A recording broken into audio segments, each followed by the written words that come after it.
जाएगी। तो चलिए कार्यक्रम की शुरुआत करते हैं।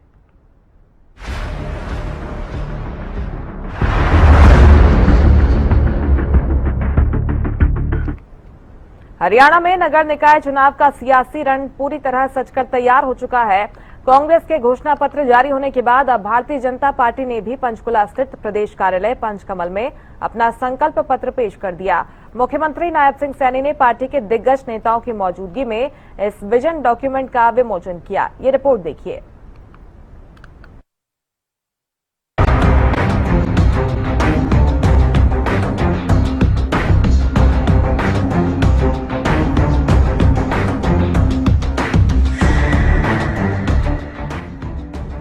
बीजेपी का संकल्प पत्र शहरी विकास, सुशासन और नागरिक सुविधाओं को प्राथमिकता देता है।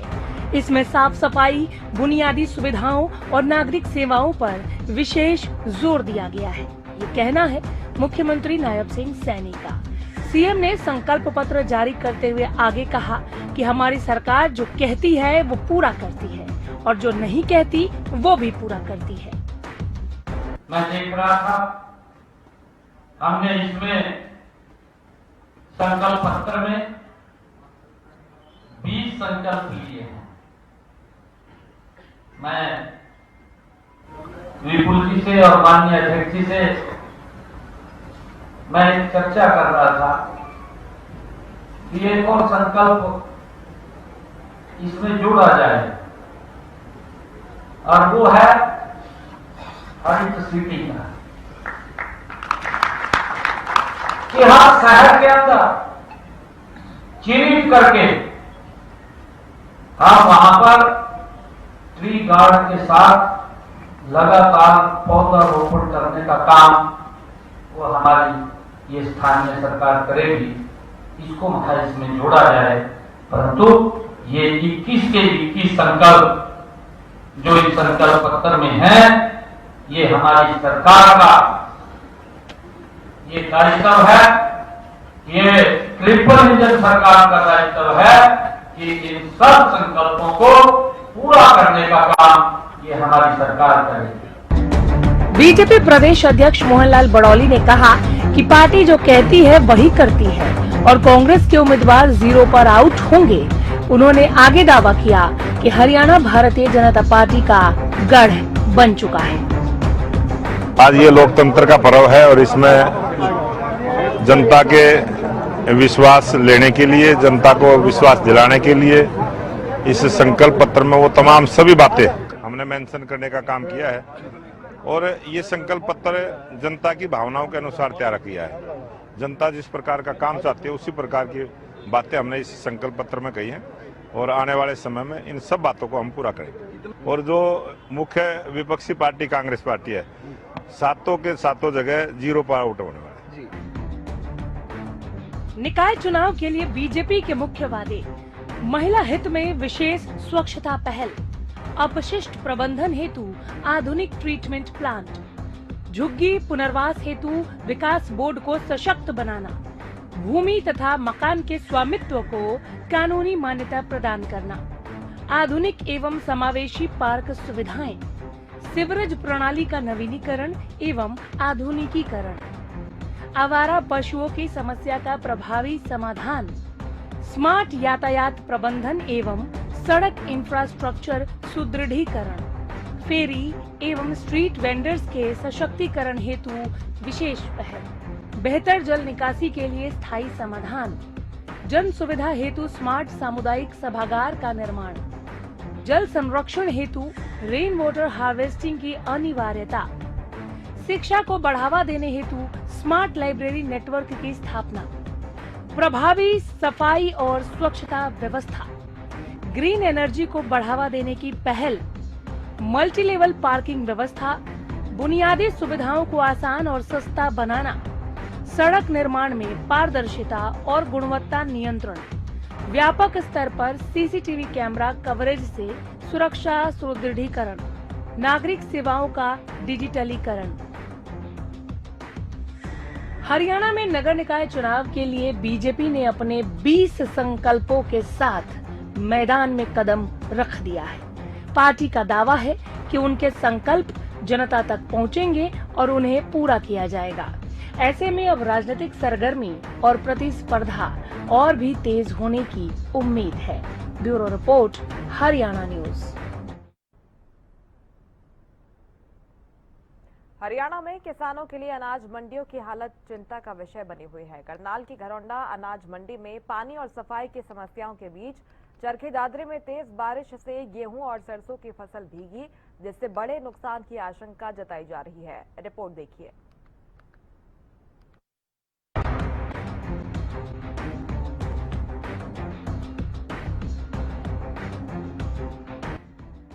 करनाल की घरौंडा अनाज मंडी में पानी की व्यवस्था ठप हो गई है।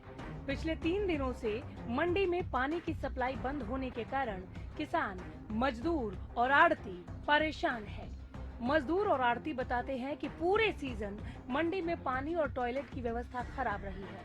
मंडी प्रधान पवन गुप्ता ने कहा कि मंडी एसोसिएशन ने सीजन के दौरान कई बार पानी की सप्लाई, वाटर कूलर और सफाई व्यवस्था को लेकर लिखित शिकायत मार्केट कमेटी सचिव को दी, लेकिन बार बार शिकायत के बाद भी कोई समाधान नहीं हुआ। मंडी के अंदर 8-9 वाटर कूलर लगे हुए हैं। इस विषय में हमने मार्केट कमेटी को होंडा को भी अवगत करा दिया लिखित में। आज इसकी रिसीविंग कॉपी मंडी प्रधान के पास है। आज लग इस गर्मी के सीजन में किसी वाटर कूलर ने कोई ठंडा पानी उपलब्ध नहीं कराया। जब इस विषय में कमेटी में बात की गई, उन्होंने कहा कि हमने लिख दिया है, हो जाएंगे ठीक। परंतु मुझे नहीं लगता कि किस वजह से वो वाटर कूलर जो डैमेज पड़े हैं वो बदले नहीं गए और किस वजह से वो चालू नहीं हुए। दूसरी शिकायत, मंडी के अंदर एक जनरेटर है जो लाइट जाने के बाद चालू किया जाता है। मेरे नोटिस में आया है, मैंने इस विषय में सचिव महोदय से बात की। वो इस सीजन में जो ये गेहूं का सीजन आया है, एक दिन भी उसके द्वारा लाइट नहीं जगाई गई। अब पूछा गया, उन्होंने कहा कि फरवरी के बाद से वो खराब है। मैं इसको ठीक कौन कराएगा? बोला इसके विषय में जो है ना अकाउंटेंट महोदय पंकज जी ने जो है ना उसको लिख दिया है एक्शन को। ये मार्केट कमेटी की होंडा की जिम्मेवारी है, ना कि वहां के एक्शन की जिम्मेवारी है। मंडी में कई जगह चोरी हो चुकी है गेहूं की कट्टों की। अभी हाल में 2 दिन हुए 21 कट्टे जो है एक फर्म के उठ गए, जिसकी एफआईआर थाने के होंडा में लॉज है। वहीं चरखी दादरी में तेज बारिश के कारण नई अनाज मंडी में रखी गेहूं और सरसों की लाखों क्विंटल फसल भीग गई। किसानों को इस फसल से भारी नुकसान होने की आशंका जताई जा रही है। जिला चरखी दादरी में कल सुबह 3 बजे के करीब तेज आंधी के साथ तेज बारिश हुई और आप देख सकते हैं कि चरखी दादरी की नई अनाज मंडी में जो गेहूं और सरसों की ढेरियां हैं वहां पानी ही पानी नजर आएगा। कोई व्यवस्था यहां दिखाई नहीं देगी। अधिकारियों द्वारा बार बार दावे किए जा रहे थे कि पुख्ता इंतजाम कर लिए गए हैं, आड़तियों को तिरपाल दे दिया गया है, किसी भी प्रकार की कोई कोताही नहीं बरती जाएगी। लेकिन आप देख सकते हैं कि चरखी दादरी की जो नई अनाज मंडी है उसमें सरसों और गेहूं की ढेरियां तैरती हुई नजर आ रही है। वही व्यवस्थाओं को लेकर बार बार निर्देश तो दिए गए आड़तियों को और कर्मचारियों को। वही किसानों का भी यही कहना है कि लाखों का नुकसान हो गया है, इसकी भरपाई कौन करेगा। वही आड़तियों को तिरपाल के बारे में बोला गया था, लेकिन आप देख सकते हैं कि नई अनाज मंडी में जितनी भी ढेरियां पड़ी हुई हैं करीब 3,40,000 क्विंटल गेहूं यहाँ खुले में पड़ा हुआ है और कहीं भी आपको तिरपाल नजर नहीं आएगा। वहीं आड़तियों को ये निर्देश भी दिए गए थे कि अगर गेहूं भीगता है या सरसों भीगती है तो उनका भुगतान केवल आड़ती ही करेंगे। लेकिन कहीं ना कहीं इन निर्देशों की पालना नहीं हुई है, जिसके कारण यहाँ जो अनाज भीगा है उसका सीधा सीधा लाखों का नुकसान या तो किसानों को होगा या फिर सरकार को होगा। इसकी भरपाई कौन करेगा? बार बार दावे जरूर किए जाते हैं, लेकिन वही ढाक के 3 पात यहाँ नजर आ रहे हैं। वही अगर व्यवस्थाओं के बारे में पहले पुख्ता इंतजाम करने के दावे किए गए थे, लेकिन अब जब बारिश हुई है, बारिश के बाद आप देख सकते हैं कि कोई व्यवस्था आपको यहाँ नजर नहीं आएगी। हरियाणा की अनाज मंडियों में व्यवस्थाओं की कमी और मौसम की मार से किसानों की मुश्किलें बढ़ती जा रही हैं। सरकार से अब किसानों के लिए त्वरित राहत और बेहतर इंतजाम की उम्मीद की जा रही है। Bureau report, Haryana news. Haryana में दमकल विभाग के कर्मचारियों की हड़ताल 22वें दिन भी जारी है। यमुनानगर में 5 कर्मचारी क्रमिक अनशन पर बैठे हुए हैं। दमकल कर्मचारियों का कहना है कि सरकार उनकी मांगों को गंभीरता से नहीं ले रही। एक रिपोर्ट देखिए।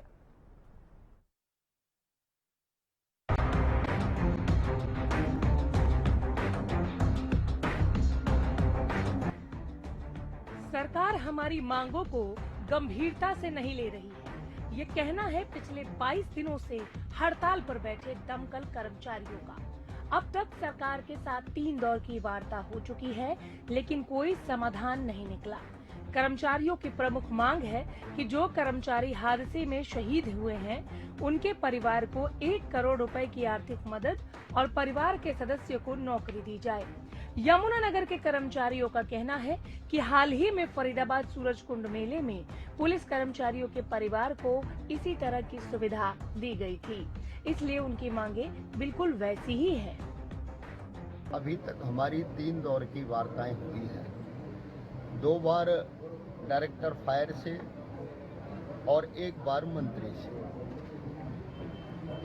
सरकार असलियत में जो कच्चे कर्मचारी हैं उनको कच्चा रख करके उनका शोषण करना चाहती है, उनको रेगुलाइजेशन नहीं करना चाहती।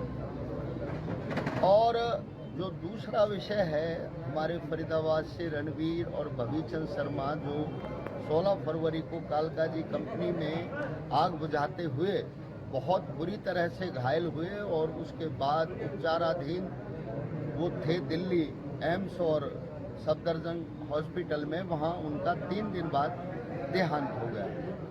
हम चाहते हैं कि भविचंद और रणवीर की तरह हमारे अन्य फायर के कर्मचारियों के साथ ये हादसा ना हो। अगर हो जाए तो उनके परिवार को 1 करोड़ रुपया परमानेंट नौकरी देने की सरकार पॉलिसी बनाए और फायर के कर्मचारियों को इन घटनाओं को रोकने के लिए पूरे सुरक्षा के उपकरण दें, क्योंकि आज के दिन 22 दिन हड़ताल को चलते हुए हो गए और ये इस हड़ताल का प्रमुख मुद्दा है कि सुरक्षा उपकरण दिए जाएं। हरियाणा में दमकल विभाग के कर्मचारियों की हड़ताल अब 22वें दिन में प्रवेश कर चुकी है। कर्मचारियों की मांगों को लेकर अभी तक कोई ठोस समाधान नहीं निकला है और सरकार के साथ वार्ता जारी है। ऐसे में कर्मचारियों का संघर्ष और उनका क्रमिक अनशन जारी रहने की संभावना है। Bureau report, Haryana news. Haryana में अपराध रोकने के लिए पुलिस प्रशासन ने नए तकनीकी कदम उठाए हैं। हादसे में पुलिस अधीक्षक विनोद कुमार ने लघु सचिवालय में प्रेस कॉन्फ्रेंस कर आम जनता और वरिष्ठ नागरिकों के लिए 2 अहम उपायों की जानकारी दी। रिपोर्ट देखिए।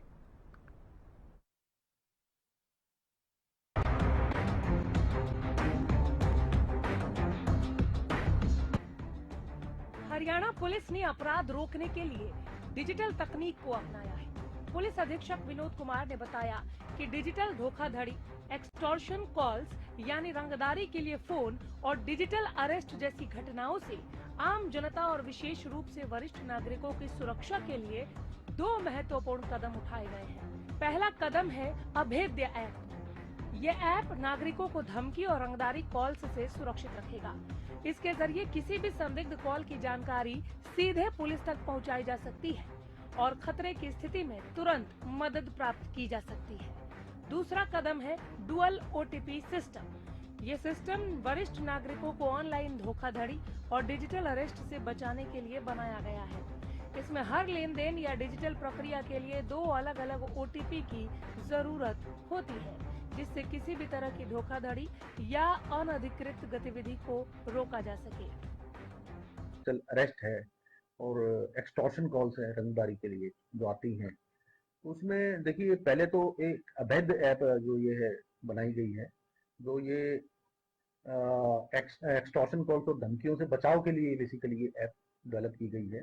जिन लोगों के पास भी इस तरह की धमकियां आती हैं तो ये ऐप उनके मोबाइल पे हम इंस्टॉल कराते हैं और जो भी मान लीजिए उसके रिश्तेदार कहीं बाहर विदेश में रहते हैं और उसके अगर मोबाइल पे कॉन्टैक्ट्स में अगर वो सेव है तो उन नंबरों को तो वो ब्लॉक नहीं करेगी, जो अनजान नंबर है उनको वो ब्लॉक कर देगी। तो ये ऐप इस तरह से काम करती है। और इसमें ऐसा नहीं है कि पुलिस मतलब इसमें बैकएंड पे जो है, जिस तरह जो कॉल्स ब्लॉक हो गई हैं, बैकएंड पे पुलिस उन पे कार्रवाई करती है। मतलब हमारे सिस्टम में वो रिफ्लेक्ट होंगी। जो टारगेट है, मतलब जिस कंप्लेनेंट है या विक्टिम है, उसको ये वो कॉल्स नहीं सुनाई आएंगे उसके मोबाइल पे, ना तो उसको परेशान करेंगे। और दूसरा जो है, ये जो ड्यूल ओटीपी है, तो आपने सबने देखा होगा कि जो डिजिटल अरेस्ट टाइप की जो इस तरह के फ्रॉड्स हैं, उसमें बुजुर्ग लोगों से, खासतौर से 60 साल से जो ऊपर के जो लोग हैं, उनको वो डरा धमका के ओटीपी एक्सट्रैक्ट कर लेते हैं और फिर उनके अकाउंट से पैसे निकाल लेते हैं। तो इस चीज को रोकने के लिए बैंक्स के माध्यम से, बैंक्स के साथ मिलकर के ये ड्यूल ओटीपी सिस्टम बनाया गया है।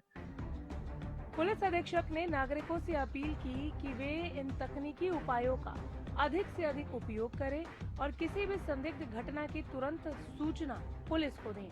प्रशासन का उद्देश्य है कि हर नागरिक सुरक्षित महसूस करे और डिजिटल दुनिया में धोखाधड़ी का शिकार न बने। Bureau report, Haryana news.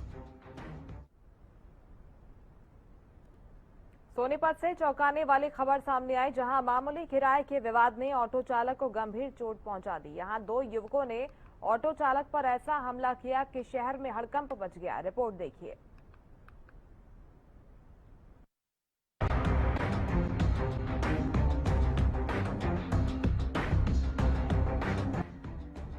मामला सिर्फ 40 रुपए किराए का था।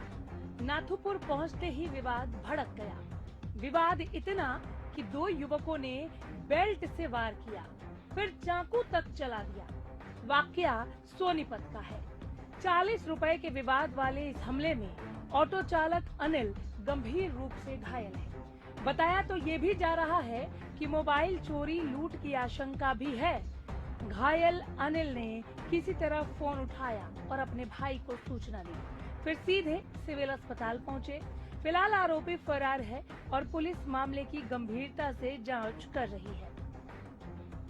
रोड से बैठी थी सवारी, नाथुपुर चौक पे हाईवे पे उतरे, बोले किराया कितना होगा, बोले कि 40 रुपये होगा, 20 रुपये सवारी। पहले उतरते बेल्ट मारी, मैंने चक्कर बोला बेल्ट क्यों मार रहा, उन्हें चक्कू निकाला, सीधा भाग गया। मेरे लेकर मुक्का मारे, बाहर निकाला तो लगा खून चक्कू मार दिया। मैं भागा, मैं पीछे सवारी बोली भाई तू पहले अपने सरकारी में एडमिट हो जाए, अपने पर फायर कर दे। सोनीपत में मामूली विवाद का इतना खतरनाक मोड़, ये घटना शहर में सुरक्षा और कानून के पालना पर सवाल खड़े करती है। पुलिस ने मामले की गंभीरता को देखते हुए जांच तेज कर दी है। Bureau report, Haryana news.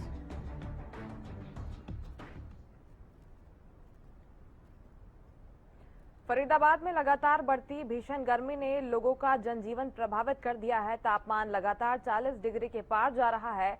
ऐसे में लोग राहत पाने के लिए पुराने देसी तरीकों की ओर लौट रहे हैं। खासकर मिट्टी के घड़े यानी मटकों की मांग इन दिनों तेजी से बढ़ रही है। रिपोर्ट देखिए।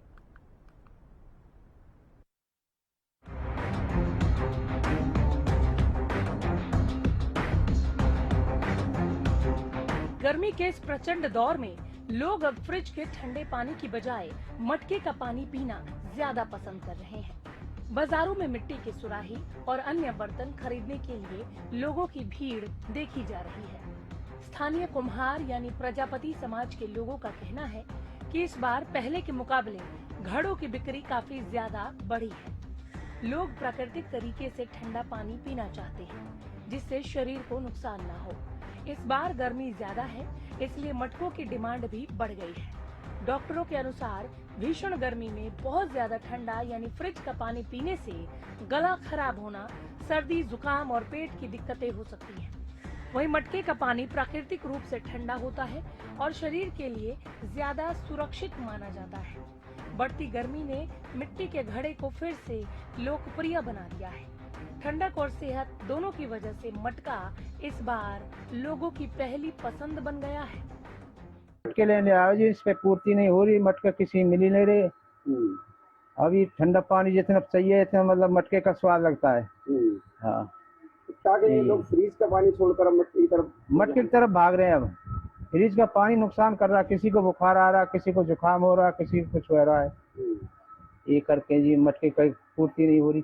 मटके छोटे से लेकर बड़े तक बन रहे हैं हमारे पास और पूर्ति नहीं हो रही है जी। और गर्मी इतनी पड़ रही है जी, मटका की बहुत तगड़ी मांग है हमारे पास और सभी तरह के मटका बना रहे हैं हम। और जी और पब्लिक मटकान पे इस टाइम बहुत ध्यान दे रही है, फ्रिज को हटा के मटके पे ध्यान दिया जा रहा है यहाँ पे। तो क्या कहेंगे कि लगातार जो लोग फ्रिज का पानी यूज करते हैं, अब लगातार जो गर्मी है वो चरम सीमा पर है, बहुत तेज गर्मी पड़ रही है, अब लोग मटके खरीदते हुए नजर आ रहे हैं। देखो जी मटका यहाँ टाइम बहुत ज्यादा विक्रेंस ज्यादा सेल हो रही है, मटका की मांग ज्यादा है, लोग वहाँ फ्रिज का पानी छोड़ रहे हैं। मटका का पानी स्वास्थ्य के लिए बहुत अच्छा होता है। फरीदाबाद में बढ़ती गर्मी के बीच अब लोग एक बार फिर पुराने देसी तरीकों की ओर लौट रहे हैं। मटके का पानी न सिर्फ ठंडक देता है बल्कि सेहत के लिए भी बेहतर माना जा रहा है। यही वजह है कि बाजारों में मिट्टी के बर्तनों की मांग लगातार बढ़ रही है। Bureau report, Haryana news. और इसी के साथ इस खास कार्यक्रम में फिलहाल इतना ही। आप देखते रहिए हरियाणा न्यूज। नमस्कार।